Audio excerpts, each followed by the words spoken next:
સર્વે હરિભક્તોને મારા જાજા કરીને જય સ્વામિનારાયણ. તો આજે આપણે જાણીશું ભક્ત ચિંતામણીના 8મા પ્રકરણનો સાર. આગલા પ્રકરણમાં આપણે જોયું કે દુર્વાસા ઋષિએ આખી સભાને મૃત્યુલોકમાં દેહ ધરવાનો શ્રાપ આપ્યો.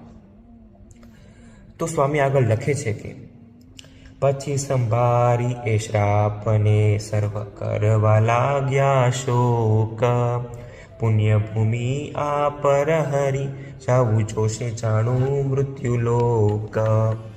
વળતા નારાયણ બોલિયા તમે શું કમ કરો લગાર, ઈચ્છા અમારે એવી હતી અવનીય લેવા અવતાર.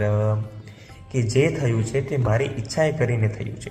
દુર્વાસા ઋષિનું આવવું, તેમનું સન્માન ના થવું, તેમનો શ્રાપ આપવો, તેમના એક એક શબ્દ મારી ઈચ્છાએ કરીને થયા છે. તેનું કારણ તો કે પૃથ્વી પર રચાયો જે અધર્મ છે તેને ટાળવા અને મારા સંતોને સંતાપથી દૂર કરવા હું તમારો પુત્ર એટલે કે ધર્મ અને ભક્તિનો પુત્ર થઈને હરિ એવે નામે કહેવાઈશ. અને ભગવાને સર્વ ઋષિ મુનિઓને પણ મૃત્યુલોકમાં એટલે કે પૃથ્વી ઉપર દેહ ધરવાની આજ્ઞા આપી. અને આ વાત સાંભળીને ઓપોઝિશન પાર્ટી એટલે કે આસુરી છે તેઓ પણ તૈયાર થઈ ગયા કે જો તેઓ ધર્મ ફેલાવશે તો આપણે અધર્મ ફેલાવશું.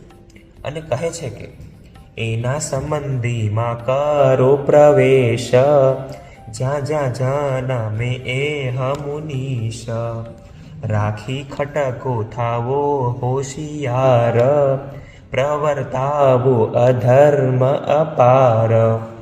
એક કહે થાવ એની માત, કરું રોજ પાપની વાત. એક કહે થાવ એનો બાપ, મારી કૂટીને કરાવું પાપ. એક કહે થાવ એનો કાકો, બતાવું પાપનો માર્ગ પાકો. આવા જુદા જુદા સંબંધ બાંધીને અધર્મ ફેલાવવાની સ્ટ્રેટેજી બનાવે છે. પણ સામે પણ બધી સ્ટ્રેટેજીને ઊંધી પાડી દે એવા ભગવાન ઊભા છે. તો આ હતું ભક્ત ચિંતામણીના 8મા પ્રકરણનો સાર. દોસ્તો, રહી જિંદગી તો ફિર મિલેંગે.